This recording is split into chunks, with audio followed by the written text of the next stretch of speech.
Hello guys, welcome to my YouTube channel, and in this video I'm going to show you how to find your Windows 10 product key. So let's start the video. First of all, go to your search option and here search CMD, that is the command prompt, and after that click run as administrator option here and select yes. Now you have to give a command to this CMD. The command is wmic space path space software licensing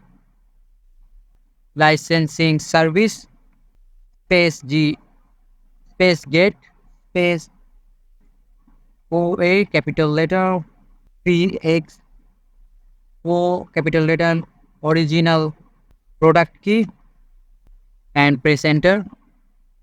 Now as you can see, the product key is shown in the display, and in this way you can easily find your Windows 10 product key. So this is the video, and I hope this is a helpful video for you, and I will catch you guys in the next video.